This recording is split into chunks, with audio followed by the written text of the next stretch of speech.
तमाम खींचतान की चर्चाओं के बीच मोदी मंत्रिमंडल का शपथ ग्रहण हुआ है। विभागों का बंटवारा हो गया और मंत्री अपने अपने मंत्रालयों का कार्यभार भी संभालने लगे हैं। मंत्रिमंडल में कोई बड़ा उलटफेर नहीं दिखा है, ना कोई बड़ा सरप्राइज यहां पर दिखता है। और विपक्ष जो अब तक दावा कर रहा था कि मोदी की यह सरकार नीतीश और नायडू के दबाव वाली सरकार होगी, इस सरकार में दबाव दिखेगा, एक एक फैसलों के लिए कई बार सोचना होगा, लेकिन मोदी की नई टीम में ऐसी कोई तस्वीर दिखती नहीं है जहां दबाव और मजबूरी जैसी कोई चीज हो।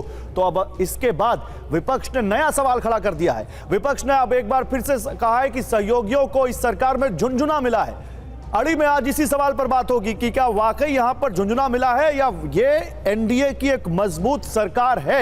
लेकिन उससे पहले आपको दिखाते हैं कि मोदी 3.0 के कैबिनेट की वो तस्वीर कैसी है, जिससे साफ पता चलता है कि ना गठबंधन का कोई दबाव है और ना कोई मजबूरी है। वही भरोसेमंद टीम बरकरार है जिस पर पीएम मोदी के विजन को आगे बढ़ाने की जिम्मेदारी है। और इनमें से कई के पास मजबूत ट्रैक रिकॉर्ड है, तो कुछ नए नाम भी है, जिसमें सबसे बड़ा नाम सबसे पहले राजनाथ सिंह, रक्षा मंत्री। अग्निवीर योजना पर सहमति बनाना, आधुनिक सैन्य क्षमताओं का विकास, आत्मनिर्भर अभियान तेज करना, इनकी जिम्मेदारी अब एक बार फिर से राजनाथ सिंह अपने कंधों पर उठाएंगे।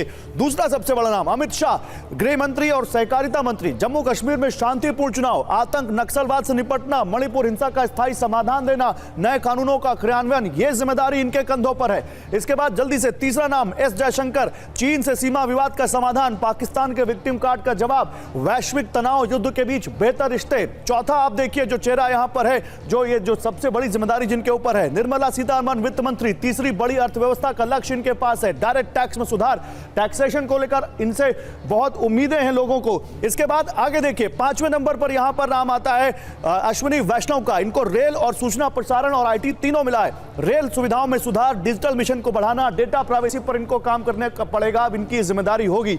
तो ये जो जिम्मेदारियां हैं, ये जो नाम है, इनको देख के आप अंदाजा लगा सकते हैं कि ना तो कोई दबाव दिख रहा है, ना कोई मजबूरी दिख रही है। वही कोर टीम पीएम मोदी की दिख रही है जो वहां पर थी। और इसीलिए हम बात कर रहे हैं कि झुंझुने की बात यहां पर या फिर मजबूरी और गठबंधन का दबाव नहीं है, तो अब ये झुंझुना वाली बात क्यों आ रही है। आपको दो यहां पर बयान सुनाते हैं, सुनिए तेजस्वी यादव क्या कह रहे हैं और फिर एनडीए के जो अलाय हैं, जो जेडीयू के ललन सिंह है, वो क्या कह रहे हैं। दोनों सुनिए आप।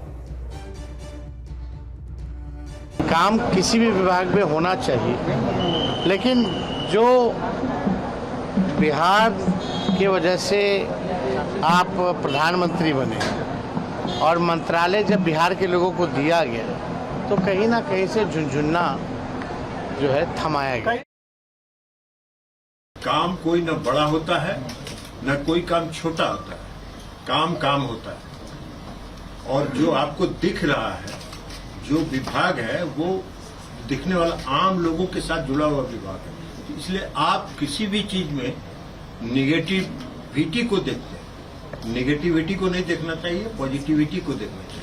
बी पॉजिटिव, ललन सिंह का यहां पर एक बहुत बड़ा मैसेज। और इस पर बात करने के लिए मेरे साथ यहां पर अरुण भारती हैं। आप जमुई से नए सांसद चुने गए हैं, चिराग पासवान के काफी करीबी हैं। अरुण जी स्वागत है आपका और बधाई भी आपको। डॉक्टर अजय आलोक हैं बीजेपी के, हमारे साथ बीजेपी के प्रवक्ता हैं। अभय दुबे हमारे साथ हैं, कांग्रेस के प्रवक्ता जुड़ रहे हैं हमारे साथ। किशोर तिवारी जी हैं, शिवसेना के लीडर, शिवसेना यूबीटी। और प्रियंका भारती हैं, आरजेडी की प्रवक्ता। आप सभी लोगों का भी बहुत स्वागत है।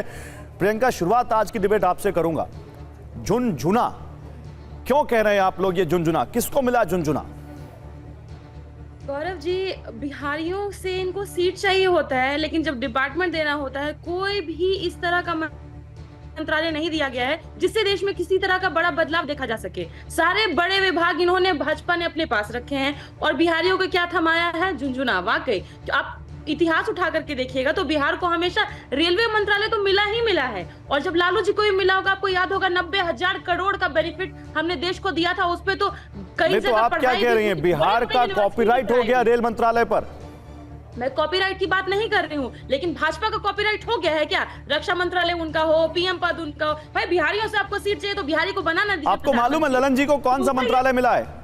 मुझे मालूम है। जीतन राम मांझी जी को कौन सा मंत्रालय मिला है? क्या वो जो मंत्रालय है, अच्छा सुनिए, मैं प्रियंका लड़ाई नहीं कर रहा, एक एक करके सवाल पूछता हूं, आप जवाब दीजिए।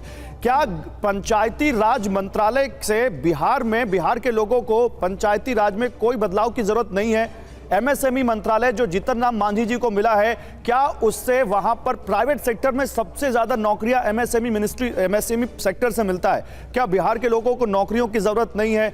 चिराग पासवान, फूड प्रोसेसिंग, बिहार में लीची, आम इतने बड़ी क्रॉप वहां पर होती है, क्या इन दो क्रॉप को फूड प्रोसेसिंग की जरूरत नहीं है बिहार में?